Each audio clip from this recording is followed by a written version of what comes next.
It's Whirligig time. So today we're going to learn a Whirligig skate trick, and I don't actually know why it's called a Whirligig. I just started calling it a Whirligig, but it's a type of street plant trick that you can do on flat ground. You can also do it on quarters if you're brave enough, and ramps, again, if you're brave enough. But today we're going to be learning it on flat ground. Just quickly before we jump into it, this was a request dropped in a comment of one of my other videos, so if you have a request for me, leave it in the comments. I do read them all, and I will get back to you.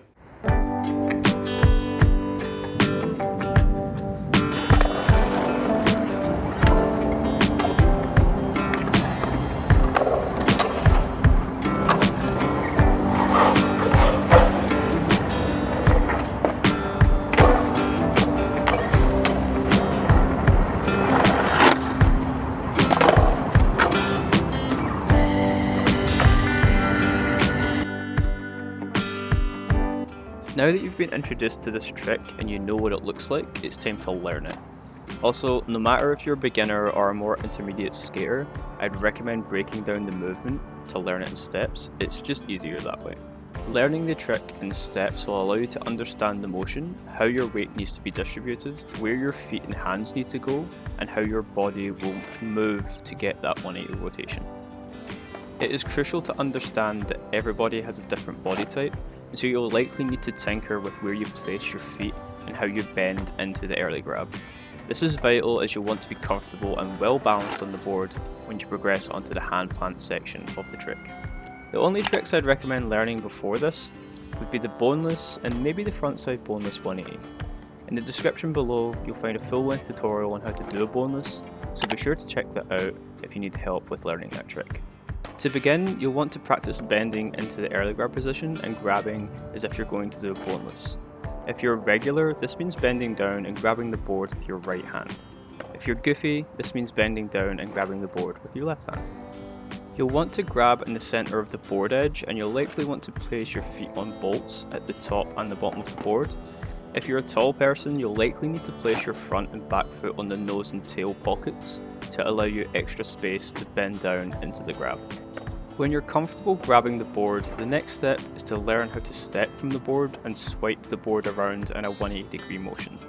This will feel really awkward the first few times you try it, but the more you try it, the easier it will become for you, and you'll learn what foot placement works best for your body type. At first, don't worry about planting the hand, just learn the scooping motion. For the scooping motion, you'll want to scoop the board around towards your left hand side if you're regular, or your right hand side if you're goofy. The board will do a 180-degree rotation so that the tail is facing the front and the nose of the board is facing you. When scooping, it is important to extend the leg out fully, as when you move into the planting the hand kind of phase of the trick, the leg extension will help you balance, but it will also make the trick look more impressive in my opinion. So when I was learning this trick, it took me quite a while to learn this leg extension, and it's super important, so I'd spend a lot of time getting this scooping action committed to memory properly when learning this trick, especially the extension of the leg, I can't stress that enough, before moving on to the next stage and learning how to plant the hand. When you feel comfortable with your scoop, you'll need to learn to plant the hand and do the scoop at the same time. Now this is a really super difficult part of the trick, and it will take a long time to learn, and it took me months to figure it out.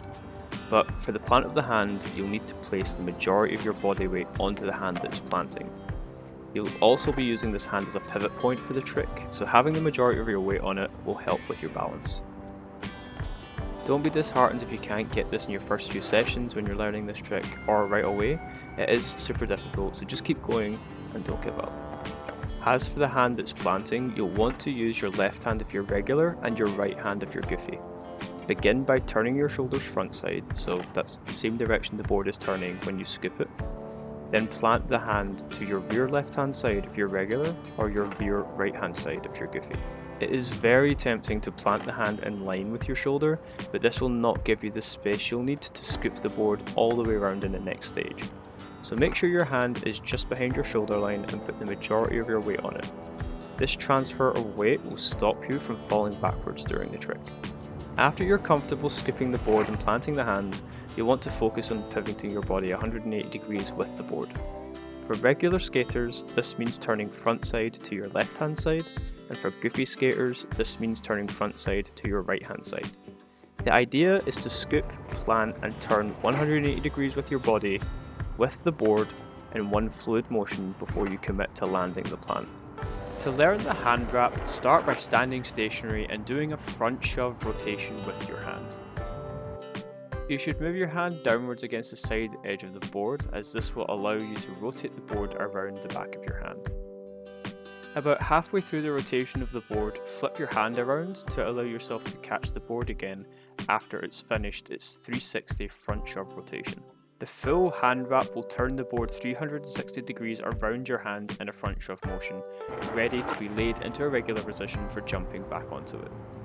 When doing the trick, you'll want to start the hand wrap right after the scoop as soon as you start turning your body. This will give the board enough time to wrap around your hand before you finish your 180 rotation and jump back on the board. You'll want to have the board grabbed, hovering and ready for you to spring up from your bent down position and jump back on the grip side of the board.